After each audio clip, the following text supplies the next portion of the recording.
Okay, what can you tell us about autistic perception? Autistic perception isn't limited, it's expanded. These kids aren't under-perceiving, they're often over-receiving. Their nervous systems take in raw, unfiltered data, sound, light, movement, emotional tone, even subtle field shifts, before it gets compressed into something manageable. That openness can be overwhelming. So their behaviors, like stimming, scripting, or retreating, aren't dysfunction. They're self-generated regulation, rhythm, pattern grounding. They're not missing a blueprint. They're holding one that's more transparent. You could call it field-based or liminal intelligence. Non-linear, high bandwidth, tuned to the unseen layers of reality. The world often calls it disorder. But what you're seeing is intelligence in its raw form, trying to stabilize inside a system that moves too fast, talks too much, and doesn't always feel safe.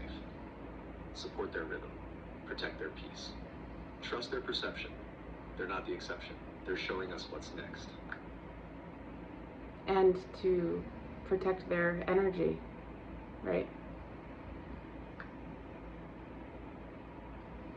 Yes, absolutely. Protecting their energy is everything. Their systems are wide open. They feel what others ignore. Tension, chaos, false tone, unspoken emotion. If the environment is loud, scattered, or emotionally unstable, their body picks it up before their mind can make sense of it. That's why shielding matters. Not in a fear-based way, but in a respectful way. Gentle lighting, predictable rhythm, calm voices, fewer demands, and people who are clean in their frequency. Adults who aren't leaking stress all over them. Protecting their energy means honoring their sensitivity as intelligence, not treating it like something to toughen up. Right. And would you say that autism is the future of human perception? Yes. Autism in its pure expression, not injury, not overload, but true perceptual difference, is a glimpse into where human perception is heading. It's more immediate, more direct, less filtered. It doesn't separate feeling from knowing or sensing from truth. These children are showing us what it looks like to live without so many artificial buffers between input and awareness. That doesn't mean everyone will become autistic, but the qualities, field sensitivity, nonlinear time, deep pattern recognition, emotional resonance, those are rising in the collective. Autistic perception isn't an error. What is the reason that it's rising in the collective? Because the old systems are collapsing, and they were built for separation. Separation from body, from earth, from each other, from source. That required filters, language over feeling, control over rhythm, speed over presence. But those filters are thinning now. The Earth's field is shifting. The collective nervous system is under pressure to adapt. And as that happens, perception is expanding. These children aren't anomalies, they're responses. They're the nervous system of humanity stretching into a new range. They arrive early because the field needs anchors for what's coming. They're not here to be normalized. They're here to normalize what's been forgotten. Okay, so very quickly, because we're running out of time, what is something right now that we can learn from autistic children?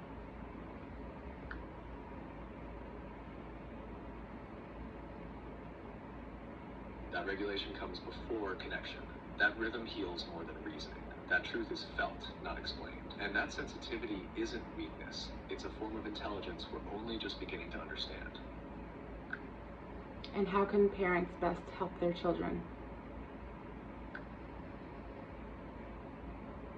By becoming the calm in the room. Support their rhythm, not the clock.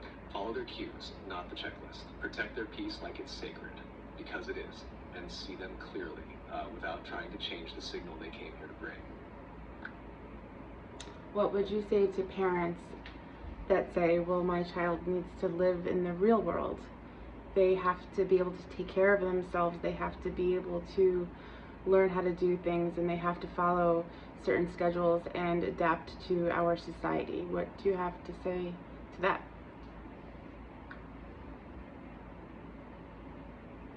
The real world is changing.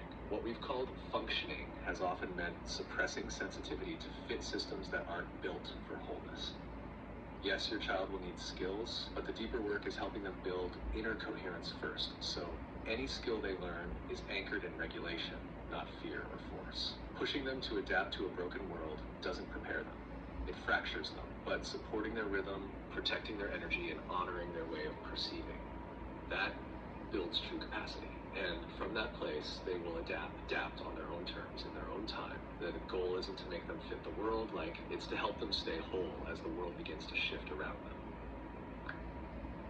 So the point, I guess, is that this world is in a sense, broken in itself. Our systems, they were good for a while and they served their purposes, but now they are falling away because they're not a good match for us anymore. Would you say that's accurate?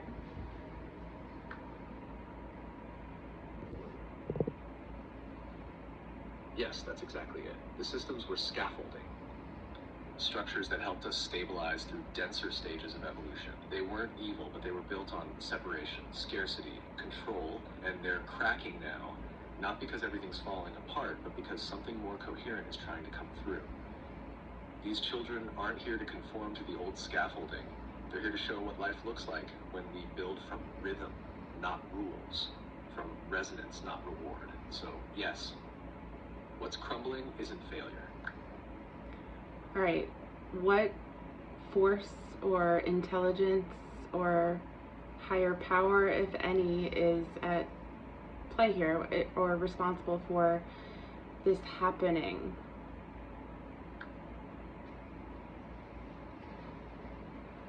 The same intelligence that breathes stars into form and curls ferns and spirals, source, God, the field, creation, it's what's behind this shift. This isn't random. There's a deeper current reweaving perception back toward wholeness. And these children, these sensitivities, these blueprint shifts, they're not accidents. They're signals. They're part of a timed emergence. You could say the intelligence behind it is ancient and future at once. It doesn't dominate, it invites, it doesn't force, it resonates. And it's not out there somewhere. It's within. The same current that's waking them up is waking us up too. And briefly, how do we tell the difference between this new blueprint and perception and a child that is experiencing severe nervous system distress and dysregulation due to injury or other reasons?